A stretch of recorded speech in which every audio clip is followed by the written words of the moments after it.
Hola, ¿qué tal? Muy buenos días tengan todas y todos ustedes. Sean bienvenidos a esta cuarta mesa del FANCI, de este foro de análisis y crítica cinematográfica en su emisión número 14. Y esta mesa lleva como título el nombre de Jugar con o contra la IA. Muy bien, cedemos ahora los micrófonos al doctor Miguel Ángel Lozano Chaires con el tema Juegos de guerra, hackers, armas nucleares e inteligencia artificial durante la Guerra Fría.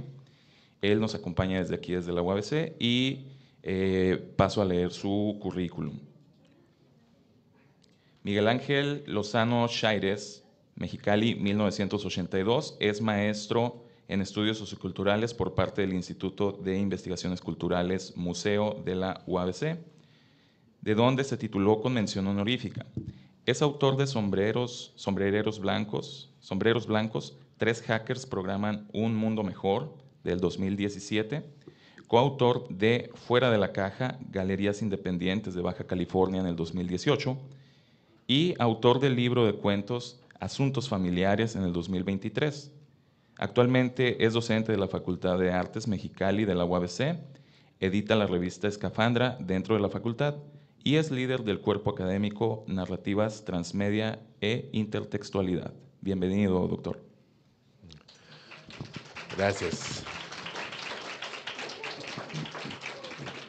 Bueno, muchas gracias. El día de hoy voy a hablarles de una película de 1983, que es una de las primeras películas que retrató a los hackers en el cine.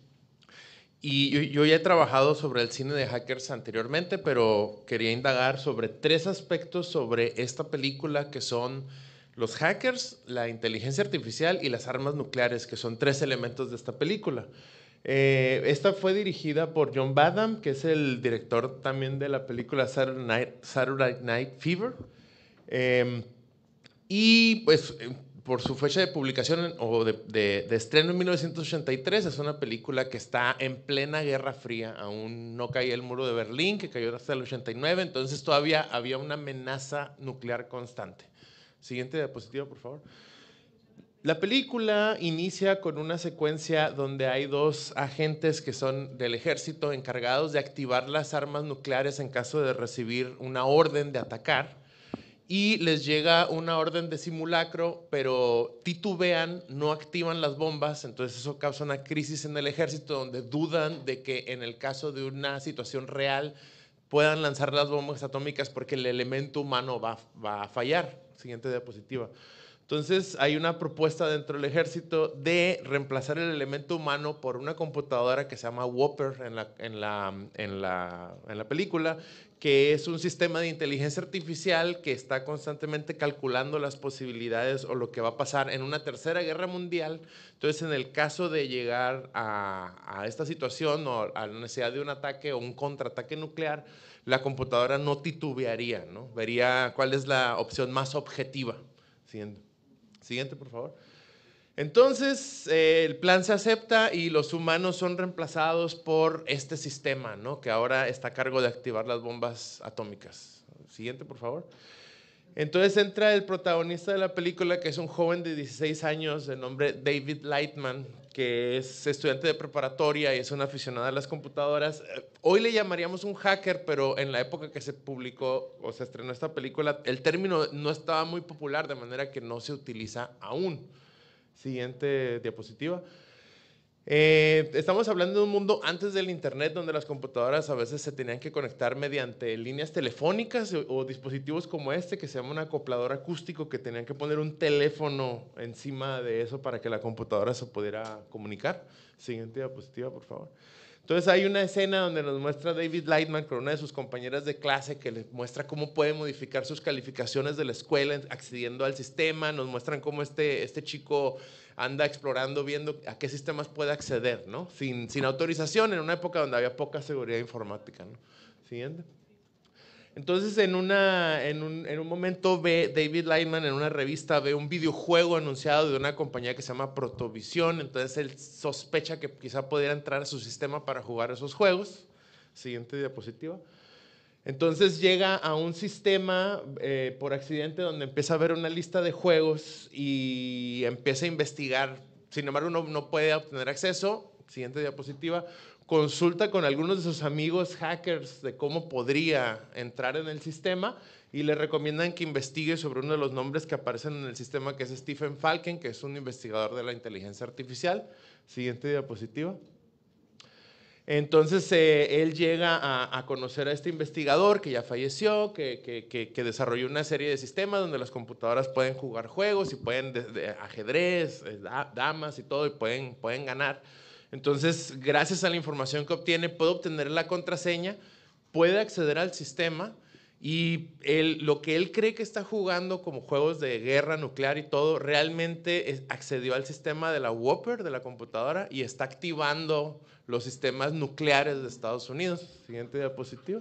Ajá. Entonces en el ejército creen que los rusos los están atacando y empiezan a tener una reacción de contraatacar, hasta que descubren que fue posiblemente un intruso, ¿no? Siguiente diapositiva, por favor.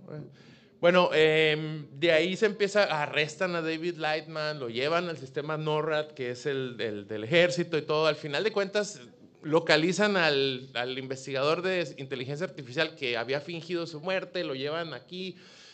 La computadora está terca en atacar a los rusos, pero entonces lo ponen a jugar el juego del gato, ¿no? Entonces, después de jugar unas 1000 partidas rápidas, se da cuenta que no hay manera de ganar y en la siguiente diapositiva, por favor, la computadora de pronto lo traspola a la guerra nuclear y se da cuenta que no hay manera de ganar una guerra nuclear y detiene el ataque, ¿no? Y ahí se salva el mundo, ¿no? En la película.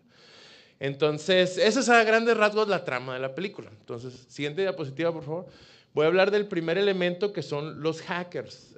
Los hackers en el cine ahora los hemos visto mucho, pero esta película se estrenó antes de que todavía se desarrollaran los clichés de la película de hackers y sobre todo que se publicara la novela que se publicaría al año siguiente, Neuromancer, que es la que empezó a establecer muchos de los tropos de los hackers, que es una ciencia ficción que ocurre en un futuro donde las personas se conectan a una realidad virtual. En esa novela se llama el ciberespacio y interactúan en un mundo, ¿no?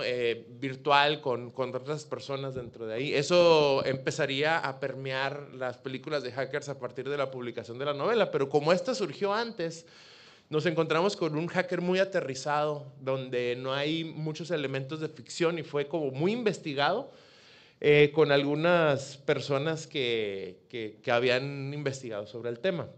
Entonces, por otra parte, la representación de David Lightman es como un joven promedio, que no era el estereotipo de la época para el hacker y resultó como un poquito profético, porque en esa época no muchos jóvenes usaban computadoras, pero ahora es mucho más común, de manera que el hecho de que se vea como un joven promedio encaja con nuestra realidad actual, pero en la época sí era fuera del estereotipo.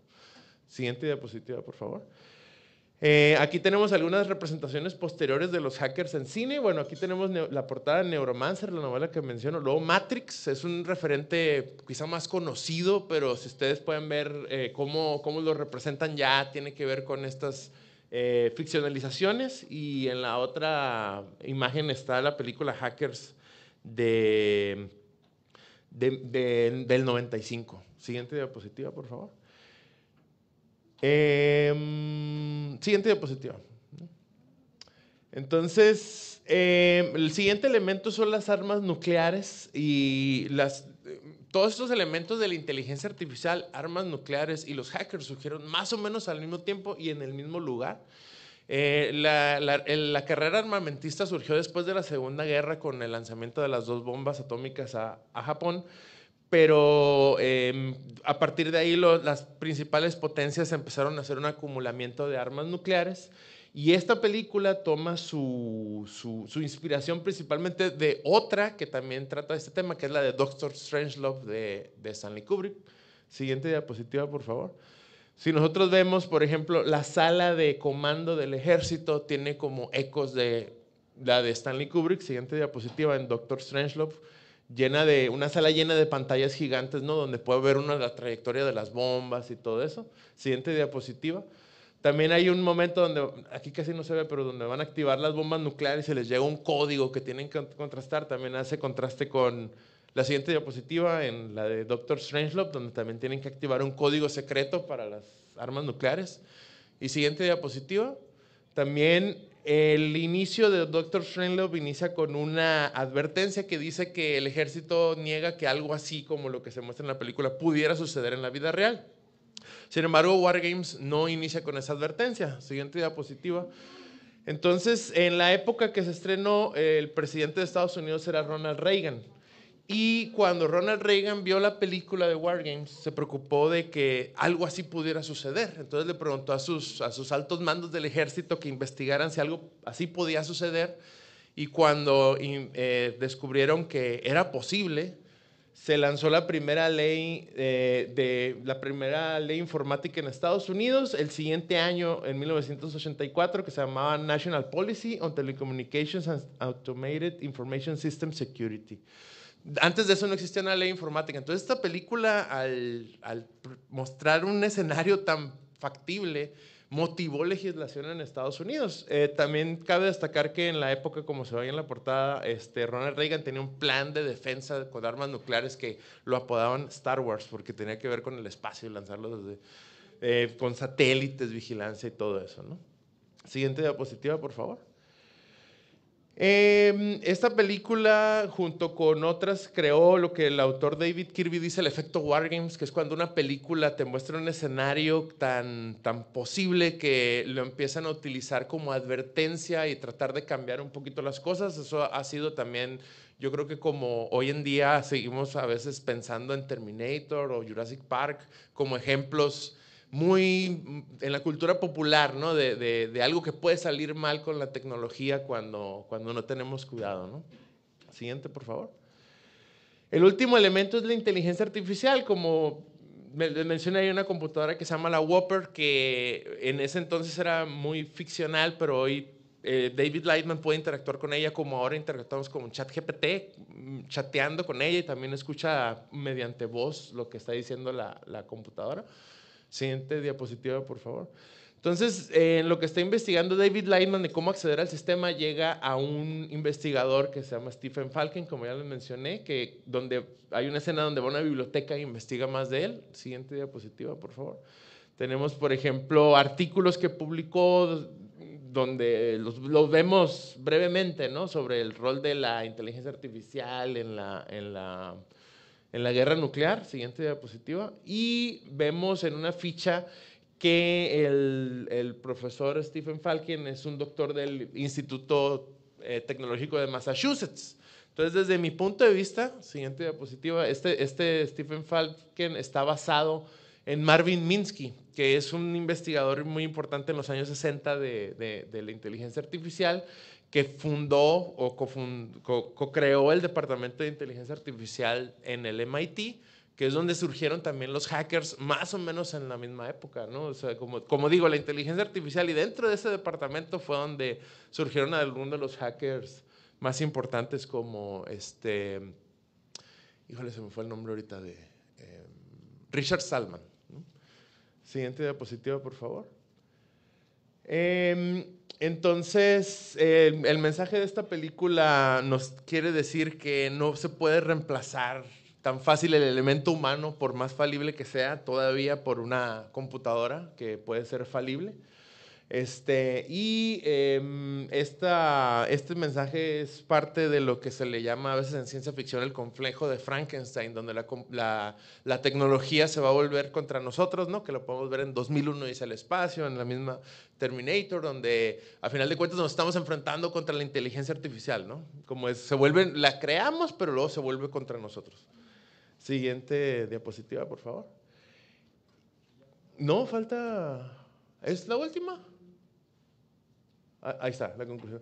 Esa película sigue muy vigente y es todavía un referente dentro del mundo hacker por su meticulosa investigación, como no ficcionalizó, 2 minutos. o ficcionalizó muy poco, realmente sigue vigente en el sentido de que esas técnicas, si acaso ya son de la época del 83, pero sigue siendo un mensaje que resuena hoy en día, y más porque muchas de las cuestiones que se plantean se han popularizado o se han transformado en una realidad mucho más cotidiana, como la inteligencia artificial y los hackers y la guerra cibernética, que ahora es en ese entonces era ciencia ficción, pero hoy en día es un componente muy importante de cómo los países pelean unos con otros. La mayor parte de los hackers hoy en día son contratados por los gobiernos para atacar o introducirse a otros sistemas informáticos. Y sigue sirviendo como una advertencia, ¿no?, de lo que puede pasar en caso de utilizar la tecnología de manera irreflexiva. Muchas gracias. Muchas gracias. Agradecemos al doctor Miguel Ángel Lozano Chaires por esta charla. Vamos a dar un espacio para un par de preguntas. No sé si el público tenga aquí preguntas para nuestros y nuestras exponentes.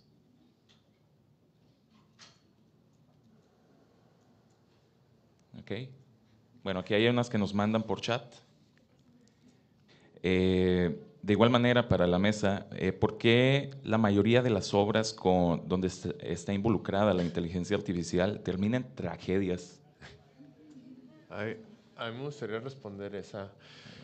Yo creo que tiene mucho que ver con el origen de la ciencia ficción. La primera novela que más o menos se considera como el origen de la ciencia ficción y el horror al mismo tiempo es Frankenstein.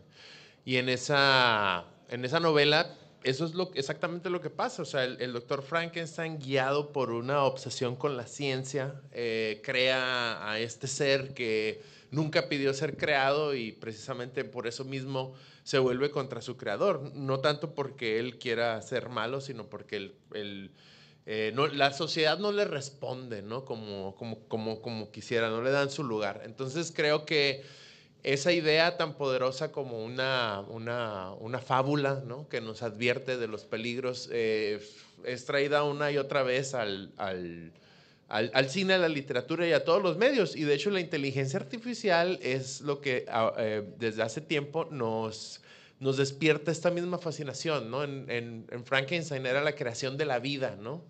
En es como la creación de la inteligencia, y creo que eso es una cuestión que se puede ver todavía incluso en la reacción popular ante las herramientas de inteligencia artificial. O sea, son muy controversiales todavía. A pesar de que están aquí, mucha gente las utiliza, todavía hay mucha protesta cuando se mencionan incluso.